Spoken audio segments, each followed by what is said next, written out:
Assalamualaikum warahmatullahi wabarakatuh. Alhamdulillahirrabbilalamin. Wassalatu wassalamu ala asrafil anbiya'i wal mursalin wa ala alihi wa sahbihi ajmain, amma ba'du.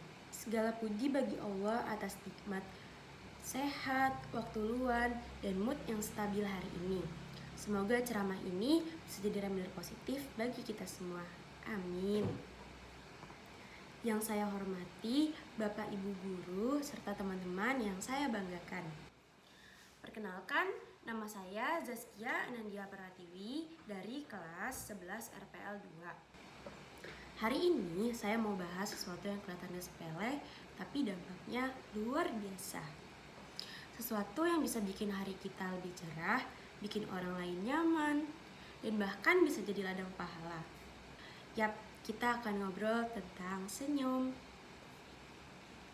Senyum itu ibadah. Beneran.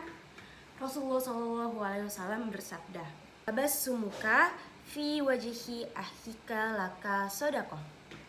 Senyummu di hadapan saudaramu adalah sedekah bagimu. Hadis riwayat Tirmizi. Artinya cuma dengan senyum aja kita udah bisa dapat pahala. Yang gak perlu modal, gak perlu skill khusus, tinggal tarik sudut bibir, terus senyum deh. Tapi senyum bukan cuma soal pahala. Senyum itu powerful. Bayangin deh, kamu lagi bad mood tapi ada temen yang nyapa kamu sambil senyum. Rasanya gimana? Adem. Senyum itu bisa jadi mood booster. Bisa jadi tanda bahwa kita peduli dan bisa bikin suasana jadi lebih chill. Secara ilmiah juga, senyum punya banyak manfaat. Bisa nurunin stres, meningkatin imun tubuh, bahkan bikin kita awet muda. Jadi, kalau ada yang nanya skincare rutin kamu, jawab aja, senyum, gratis, halal, dan efeknya long lasting. Senyum juga punya efek sosial yang luar biasa. Dalam komunikasi, senyum bisa jadi pembuka percakapan yang baik, bisa bikin orang lain merasa dihargai, diterima, dan disambut. Bahkan, dalam dunia kerja atau sekolah, orang yang sering senyum biasanya lebih disukai dan lebih mudah bergaul. Sayangnya, di era yang serba cepat ini, kita sering lupa buat senyum. Bangun pagi-pagi, buru-buru buka HP. Scroll medsos isinya drama semua. Padahal ya, senyum itu bisa jadi solusi kecil buat masalah besar. Senyum bisa jadi awal dari komunikasi yang baik, bisa jadi jembatan buat memperbaiki hubungan, dan bisa jadi penyemangat buat orang lain. Nah, teman-teman, yuk mulai biasakan untuk tersenyum. Senyum ke orang tua di rumah, ke guru di sekolah, ke teman yang lagi galau, bahkan ke diri sendiri di cermin.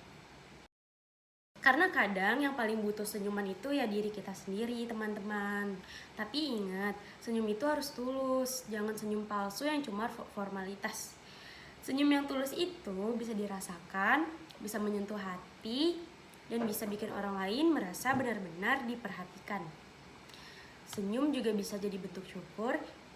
Ketika kita tersenyum, kita menunjukkan bahwa kita bersyukur atas hidup yang kita jalani. Walaupun gak sempurna, walaupun banyak tantangan, tapi kita tetap bisa tersenyum. Itu tandanya kita kuat, kita ikhlas, dan kita punya harapan. Dan yang paling penting, satu senyuman bisa memicu senyuman lain. Bisa bikin satu ruangan jadi lebih hangat, bisa bikin satu kelas jadi lebih kompak, bisa bikin satu keluarga jadi lebih harmonis. Jadi mulai sekarang, jangan pelit senyum ya. Jangan nunggu orang lain duluan. Kita yang mulai. Kita yang nyebarin energi positif. Kita yang jadi sumber semangat buat orang lain. Demikian ceramah dari saya. Semoga kita semua bisa jadi pribadi yang murah senyum. Bukan cuma di foto, tapi juga di kehidupan nyata. Ingat, senyum itu menular. Sederhana, tapi dampaknya apa? Luar biasa. Wassalamualaikum warahmatullahi wabarakatuh.